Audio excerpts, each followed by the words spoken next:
jenazah dulu, nunggulah waktu zuhur adzan dikumandangkan, langsung sholat jenazah dulu, nggak masalah.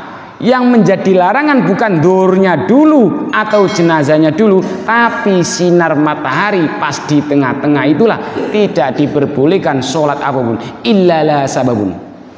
Kalau dibaca terus di sini, kalau di fikihnya, terkecuali sholat sunnah qobliyah Jum'ah, sholat sunnah tahiyat masjid. Mumpung ingat, lah ini kefikihnya napa hadisnya mawon. Nggih. Termasuk sholat gerhana matahari. Niku nek di fikihnya sini dijelaskan khamsatu awqatin la yusalla fiha. Ada 5 waktu yang dilarang untuk sholat di dalamnya illa sholatun laha sababun, terkecuali ada sebab. Sebabnya itu napa? Yaitu tadi gerhana matahari. Nek gerhana rembulan tidak ada masalah. Habis maghrib ada gerhana rembulan, monggo. Habis isya ada sholat gerhana rembulan, nggak masalah. Tapi gerhana matahari nek siang, dilala gerhananya itu pas jam 11:30 zuhur kurang setengah jam, monggo dikerjakan. Yang dilarang di sini adalah bukan yang seperti itu, termasuk yang tidak dilarang adalah napa? Sholat tahiyatul masjid sama sholat sunnah qobliyah Jumat. Niku pengecualian, boten enten larangan. Padahal yang lebih bagusnya itu andaikan niku bareng-bareng ngoten nggih malak pena. Sing kula bingung kan bingung campur ya piye meneh lek nglarang sholat jenazah jamaah imamnya 1 makmumnya 3 membentuk 3 baris, akhirnya kayak baris ngeboti hadisnya kalau 3 baris dosanya jenazah dikurangi, mengurangi siksa. Nggih mboten ngoten Pak, nggih tetep nek cuma 3 orang nggih jangan baris ke belakang. Niku yang namanya baris itu minimal 2. Nek cuma 3 orang, imamnya 1 jadinya 4, yo makmumnya ini tetap di belakang jajar 3 mawon. Mboten baris ngeten nggih. Nah, itu dalam konteks ketika disolatkan di masjid terus bareng-bareng jamaahnya. Penak. Nggih, pun ada pertanyaan? Terus yang selanjutnya, jadi mengubur jenazah di logika. Mengubur jenazah pernah pas jam 6 pagi sinar matahari mau terbit, pernah mboten? Pernah mboten mengubur jenazah niku pas waktu menjelang zuhur? Pernah tapi jarang nggih. Nggih. Yang penting jarang, yang jelas nih jarang mengubur jenazah pas menjelang zuhur, nanggung kabeh. Sebelum zuhur sekalian atau setelah zuhur sekalian. Ngoten. Nah, yang ketiga, wa khina tatadayyafus samsu lil ghurub, ketika sinar matahari mau tenggelam alias menjelang maghrib. Pernah mengubur jenazah menjelang maghrib? Nanggung mboten? Nguburnya malah sekalian.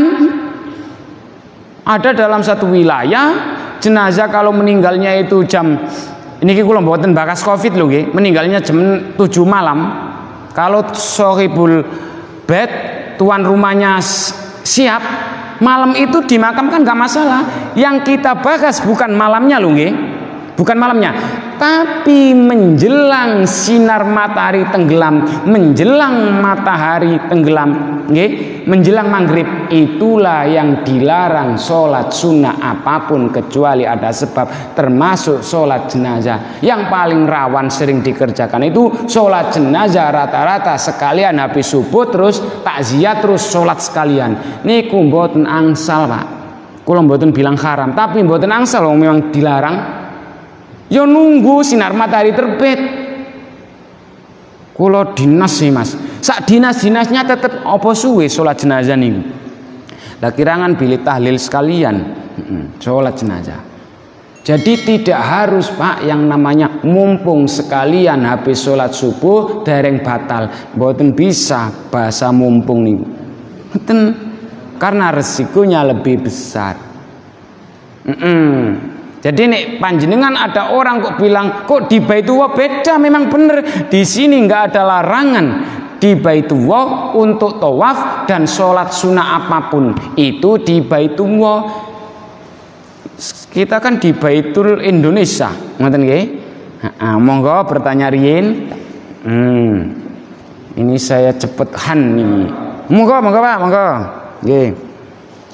Itu tentang sholat subuh. Nggih.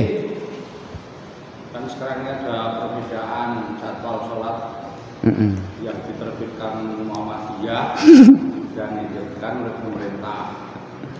Nah, kalau sistemnya jadwal Muhammadiyah untuk jadwal subuh pemerintah itu kecepatan lebih 8 menitan. Nah ini bagaimana nih kita mensikapi itu? Karena dianggap subuh versi pemerintah itu terlalu cepat, jadi 4 jam sampai katanya belum. Lah niku Pak, nggih kula niku nggih bisa dikategorikan napa nggih nek menjawab yang salah satunya mangke dikira lancang nggih. Ini kan berangkatnya menjelang Ramadan kemarin. Nggih, yaitu perbedaan masalah imsak. Jadi hukum aslinya itu masalah imsak awalnya itu Pak. Jadi imsak itu sebenarnya memang kan perdebatan itu sudah lama. Akhirnya imbasnya sampai sekarang jadwalnya berbeda terus patokan pemerintah dengan salah satu ormas.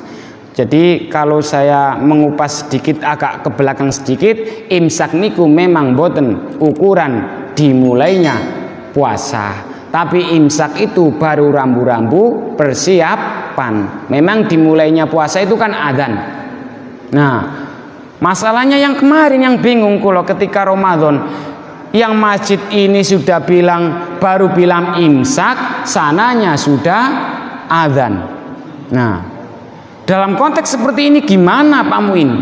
Jadi kalau mboten jawabnya yang sekarang Pak, awalnya itu sejak Ramadan kemarin. Ini gimana? Kembalikan atiullaha wa atiur rasul. Wis ngoten mawon. Paling enak niku ngoten. Taatlah kepada Allah dan taatlah kepada Rasul wa ulil amri. Jadi atiullaha wa atiur rasul wa ulil amri minkum. Wau di situ adalah wau atof bermakna kumulatif integratif.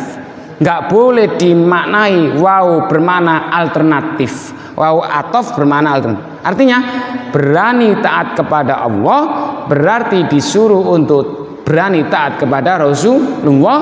Nek wis ngoten juga harus berani taat kepada ulil amri.